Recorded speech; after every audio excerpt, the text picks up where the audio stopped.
क्योंकि मैं देख पा रहा हूँ कि जो चीज़ कमियां हैं आप उसको ऑपोजिशन दिखा ही नहीं पा रहा है, उसे प्रेजेंट ही नहीं कर पा रहा देश के सामने। हमारे प्रधानमंत्री जी अपनी बात को, अपने मैसेज को पहुंचा रहे हैं। हम ये नेगलेक्ट नहीं कर सकते कि जो भी अभी हो रहा है, हम अगर उन्होंने कुछ अच्छे काम भी किए हैं तो हम उसको भी इग्नोर नहीं कर सकते। Politics is very complex thing. उसमें वोट शेयरिंग हर जगह पर हर पार्टी जो होती है अपनी अपनी स्ट्रैटेजी बनाती है, कहाँ पर जाति का कैसा वोट चल रहा है, क्या चल रहा है, उस हिसाब से वो अपनी सीट निकाल ले जाती है। तो अगर आप कह रहे हैं कि ईवीएम ठीक है, यही चुनाव आयोग भी कह रहा है, लेकिन विपक्ष दो मांगे कर रहा है। एक कह रहा है कि जो मशीन में हम बटन दबाते हैं, पर्ची जो अंदर जाती, पहले वो मतदाता को दिखे, उसके बाद उसमें हम वोट डाल दें, मतदाता खुद से डाल दें। एक ये कह रहा है, या कह रहा है कि जब चुनाव काउंटिंग हो तो 50% वोटों के मिलान हो, ताकि जहाँ पे वोट पड़े हैं वो 50% वोटों की मिलान हो जाए तो क्लियर हो जाएगा। लेकिन चुनाव आयोग इस पर नहीं मान। तो चुनाव आयोग की क्या दिक्कत है इसमें? चुनाव आयोग बेसिकली मैं ऑपोजिशन का अपना अपना एजेंडा है, और आई वुड से कि सब परसेप्शन की बात है। ऑपोजिशन अपना एक स्ट्रॉन्ग परसेप्शन नहीं बना पा रहा है, एंड देश के सभी लोगों के पास कोई ऑप्शन बचता ही नहीं है except for going with the current government, that's it.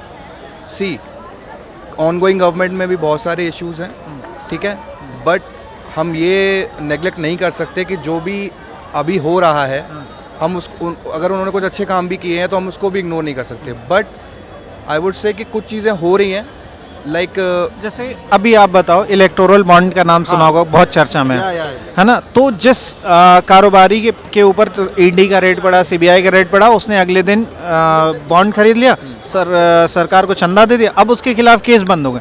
तो ये कहीं ना कहीं ये भी तो भ्रष्टाचार ही है। yes, it is corruption, but this needs to be addressed by the opposition and the media. Media is totally silent on this. I would say all the mainstream media, they are not covering this news, and opposition is not able to present this issue in front of the people of this country. क्या अगर लोगों के दिमाग में ये जाएगा electoral bond का कि बीजेपी ने भी कुछ ऐसा गड़बड़ किया है? See, आप पब्लिक हो, चाहे पॉलिटिशियंस हो, चाहे इलेक्शंस हो, आप इसमें एक जो टर्म आती है कि एक एमिट प्रो क्यो ऐसे करके होता है कुछ, उसमें ये होता है कि भाई कि आप कुछ फेवर करेंगे तो आपको कुछ मिलेगा। तो पब्लिक भी जानती है what is going on, but सबका अपना अपना एक एजेंडा है, पर्पस है, परसेप्शन है, अपनी पसंद है, उसके साथ लोग आगे जाते हैं। तो राहुल गांधी जो लोगों से यात्रा के दौरान, भारत जोड़ो न्याय यात्रा के दौरान जो लोगों से कनेक्ट कर रहे हैं, कह रहे हैं कि हम रोजगार देंगे या पेपर लीक के खिलाफ कानून बनाएंगे, तो क्या ये मुद्दे लोगों के दिमाग में जाएंगे? See, those people who are educated, they will understand that and they will go for as per the views, ठीक है, जो भी परसेप्शन है उसके अकॉर्डिंग जाएंगे। But politics is very complex thing. उसमें वोट शेयरिंग हर जगह पर हर पार्टी जो होती है अपनी अपनी स्ट्रैटेजी बनाती है, कहाँ पर जाति का कैसा वोट चल रहा है, क्या चल रहा है, उस हिसाब से वो अपनी सीट निकाल ले जाती है। अब आपने अभी बोला कि दोज हु आर एजुकेटेड वो इससे इन्फ्लुएंस होंगे, तो क्या बीजेपी को वैसा वोटर वोट देता है जो मतलब उतना एजुकेटेड नहीं है, या जो सोशल मीडिया से इन्फ्लुएंस हो जाता है? नहीं, सभी तरह के लोग वोट देते हैं, ऐसा कुछ नहीं है। But through the digital media, मतलब मैं ये कहूँगा कि डिजिटली आप देखिए कि जो भी गवर्नमेंट ने स्कीम्स चलाई हैं, आज आई डोंट नो आप गांव में देखते नहीं देखते हैं, आज हर बच्चे के पास फ़ोन है, तो वो खुद से कनेक्ट, मतलब अपने आप को लोगों से कनेक्ट करने में सफल हो रहे हैं, जो कि ऑपोजिशन नहीं कर पा रहा है। आप समझ रहे हैं? और आप अगर मेरा ओपिनियन ले रहे हैं तो मैं न्यूट्रल हूँ, क्योंकि मैं देख पा रहा हूँ कि जो चीज़ कमियाँ हैं आप उसको ऑपोजिशन दिखा ही नहीं पा रहा है, उसे प्रेजेंट ही नहीं कर पा रहा देश के सामने। जैसे कांग्रेस का 2014 में बीजेपी ने, जो भी लीडर्स थे सभी ने उनके जो स्कैम्स हुए, सारी चीज़ें उसको दिखाई नहीं, उसको दिखाया ना अच्छे से, तभी चेंज आया। अभी अगर जो भी कमियां हैं उसको दिखाई नहीं रहे, वो दिखाई ही नहीं पा रहे हैं, तो इसका मेन इशू। यस, तो इसका बहुत बड़ा फर्क पड़ रहा है कि विपक्ष उस तरह से वो एक्टिव नहीं है, उनकी अपनी खिचड़ी चल रही है, वो अपनी एक यूनिफॉर्मिटी पे काम ही नहीं कर रहे। तो क्या मीडिया का भी इसमें रोल है कि वो गवर्नमेंट को सपोर्ट कर रही है? मेन स्ट्रीम मीडिया की बात करें, मेन स्ट्रीम मीडिया का, यस।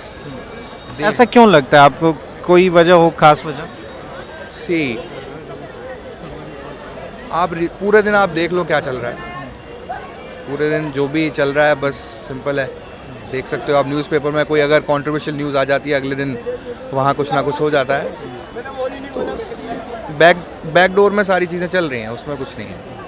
ठीक है, तो राहुल गांधी अभी कनेक्ट नहीं कर पा रहे हैं, मतलब जितना वो सोशल मीडिया के थ्रू कनेक्ट कर सकते थे उतना कनेक्ट नहीं कर पा रहे हैं। हाँ, डिजिटली वो ट्राई कर रहे हैं और लोगों के बीच भी जा रहे हैं, तो ऑब्वियसली थोड़ा बहुत उसका फ़र्क पड़ेगा, बट आई डोंट थिंक कि जो बीजेपी की स्ट्रैटेजी है और उनका इलेक्शन कैंपेन का जो तरीका है लोगों तक पहुंचने का, आप देखिए व्हाट्सएप के थ्रू हमारे प्रधानमंत्री जी अपनी बात को, अपने मैसेज को पहुंचा रहे हैं। व्हाट्सएप हर कोई यूज़ करता है, डिजिटली आप देखिए, आप मैसेज खोलेंगे, आप उनका एक संपर्क करके एक आता है जिसमें अपनी योजनाओं के बारे में बता पा रहे हैं, तो जो भी अपनी बात को अच्छे से बता पाएगा वो रूल करेगा, सिंपल है। This is all about marketing. या कम्युनिकेशन करना बहुत ज़रूरी है, लोगों से जुड़ना, कनेक्ट कर पाना बहुत ज़रूरी है, जिसमें जो अभी करंट गवर्नमेंट है और वहाँ के लोग हैं वो कनेक्ट कर पा रहे हैं। हाँ, मतलब एक आईटी सेल में तो बीजेपी बहुत आगे है, मतलब ये तो मानना ही पड़ेगा कि अब जैसे वो आलू से सोना निकालने वाला जो बयान था राहुल गांधी ने कोट करके बताया, लेकिन मतलब एक बहुत बड़े हिस्से को, देश के एक बहुत बड़ा हिस्सा ये मानता है कि राहुल गांधी ने ऐसा बोला कि हम ऐसी फैक्ट्री लगाएंगे जहाँ आलू लगाएंगे सोना निकलेगा,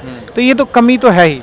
सही, ये सारी बातें पॉलिटिक्स में एक दूसरे पर चलती रहती हैं काउंटर करने के लिए और लोगों का परसेप्शन चेंज करने के लिए, ठीक है। मोदी जी के लिए कुछ बोला जाता है, उनके लिए कुछ बोला जाता है, ये सब परसेप्शन बनाने की चीज़ें हैं और लोगों का माइंडसेट बनाने की चीज़ें हैं और कुछ नहीं है। जो लोग समझदार, मतलब जो आप एनालिसिस करते हैं, रेशनल होते हैं, वो अपनी सोच अलग बना पाते हैं इसको लेकर।